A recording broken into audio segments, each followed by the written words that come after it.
Page में आ गए हैं स्टूडेंट्स हम पेज नंबर 11 पे। अब पेज नंबर 11 पे भी वही स्ट्रक्चर हमें समझाया गया है, interrogative pronounce.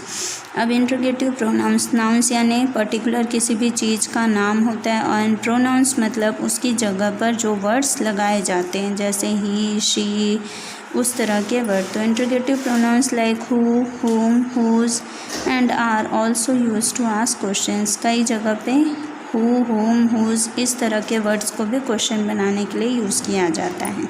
Example, who has written this letter. अब ये लेटर किसने लिखा है, तो इसका हाँ ना में जवाब नहीं होगा, इसमें नाम देना पड़ेगा हमें। Anil has written this letter. Anil की जगह पे आप कोई भी नाम ले लें। हुज बैग इज़ दिस, ये किसकी बैग है।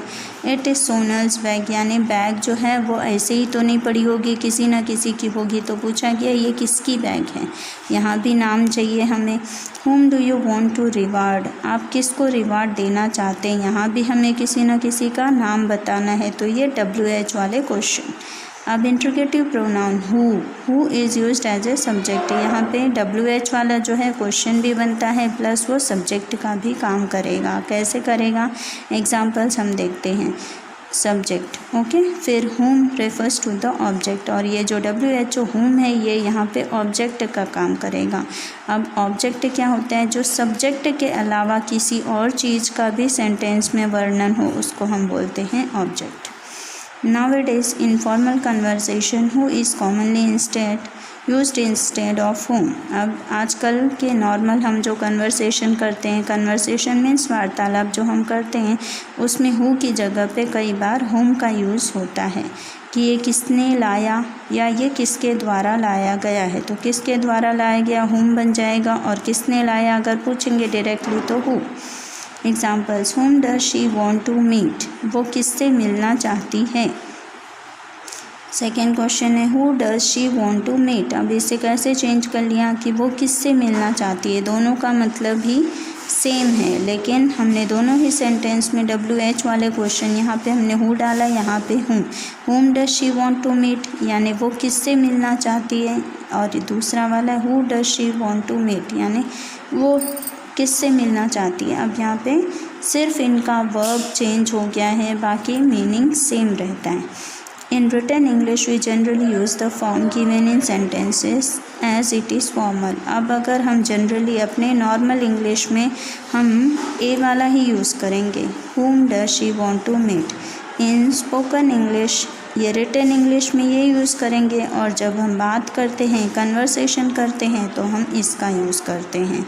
इन spoken English we generally use the form given in the sentence B is it is informal.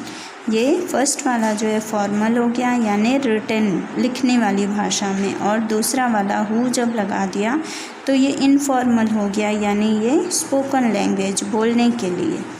अब what and which are also interrogative pronouns, they can be used for both persons and things। अब उसके बाद what आता है, what and which। what का मतलब क्या, and which का मतलब कौन सा। अब ये दोनों चीज़ें भी इंट्रोगेटिव में ही आती हैं, लेकिन ये दोनों ही चीज़ें इंसानों के लिए या चीज़ों के लिए यूज़ होती हैं। Examples, what is he is a doctor. What is she is a professor. तो वॉट का यूज़ इस तरह से हो गया, यानी चीज़ों के लिए भी हो सकता है, लेकिन यहाँ पर तो इंसान के लिए पूछा गया है। What is use for persons to inquire about their trade और प्रोफेशन। अब यहाँ पे वॉट का यूज़ किया गया इंसान के इंक्वायरी के लिए कि वो कौन है, क्या है।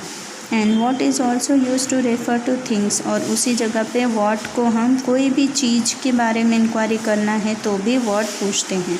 Example, what is in the bag, bag के अंदर क्या है, तो वॉट आ गया। My clothes are in the bag, यहाँ पे चीज़ है, बैग क्या है, थिंग है।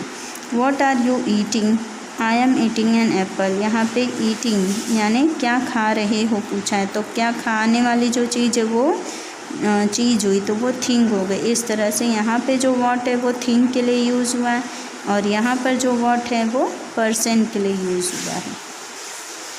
अब which is used when we ask about things और what one particular thing in a group. अब विच का यूज़ हम कब करते हैं, जब किसी भी चीज़ के बारे में हमें पूछनी हो, या कोई भी चीज़ हमारे सामने हो उसके बारे में भी हम पूछ सकते हैं। जैसे विच इज़ योर बॉटल। अब कई सारी बॉटलें रखी हैं तो हम दिखा के पूछेंगे कि इनमें से तुम्हारी कौन सी है, तो विच इज़ योर बॉटल।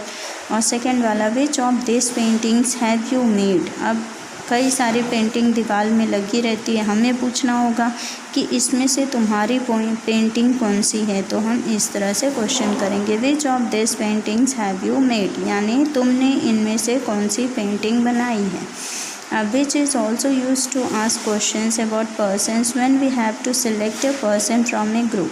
विच का यूज़ हम तब भी करते हैं जब कई सारे पर्सन या कई सारे लोग या कई सारी चीज़ें एक साथ हो और उनमें से हमको किसी एक को पॉइंट आउट करना हो, तब हम विच का यूज़ करते हैं। Which of you gave the application. अब एप्लीकेशन कई सारे आए होंगे, उनमें से तुमने कौन सा एप्लीकेशन दिया है, इंडिकेटिंग ए ग्रुप। तो हम अपने एप्लीकेशन का बताएंगे कि हमने लीव एप्लीकेशन दिया है या जॉब के लिए एप्लीकेशन दिया, उस तरह। विच ऑफ या boys is ready to play. कौन से लड़के प्ले के लिए रेडी हैं, इंडिकेटिंग ए ग्रुप। यहाँ पर पूरा ग्रुप है बॉयज़ का, उनमें से कौन से ऐसा पूछा जा रहा है, और इनमें बहुत सारे एप्लीकेशन हैं, उसमें से कौन सा एप्लीकेशन तुम्हारा है ये पूछा जा रहा है। तो इस तरह विच का यूज़ हम करते हैं। अब interrogative adjectives are also use to ask question, what snacks, which girl and whose book. अब उसके अलावा इंट्रोगेटिव क्वेश्चंस में कई सारा तरह, जैसे what snacks, which girl and whose book, कैसा नाश्ता, कौन सी लड़की या किसकी बुक, इस तरह। इंट्रोगेटिव एडवर्ब्स, ये सब हो गए इंट्रोगेटिव एडजेक्टिव्स। एडजेक्टिव्स का मतलब कि जो किसी की क्वालिटी के बारे में हमें बताएं। एंड इन एडवर्ब्स का मतलब होता है जो अपने वर्ब में कुछ और नया जोड़े। तो इंट्रोगेटिव एडवर्ब्स में आप क्या करेंगे, are also use to ask question, ये भी यूज़ किए जाते हैं क्वेश्चंस के तौर पर, जैसे where, when, how, why, how often, how long and how soon. इस तरह के जो वर्ड्स होते हैं वो भी इंट्रोगेटिव यानी क्वेश्चन बनाने के काम आते हैं। तो ये हो गया। अब आपको इंट्रोगेटिव काफ़ी लंबा है, इंट्रोगेटिव को समझना पड़ेगा, तो आप ये पूरा पढ़कर अच्छी तरह से समझ लेंगे। और उसके ऊपर आपकी एक्सरसाइज ई है, एक्सरसाइज ई जो है वो हम आपको PDF बनाकर सेंड कर देंगे।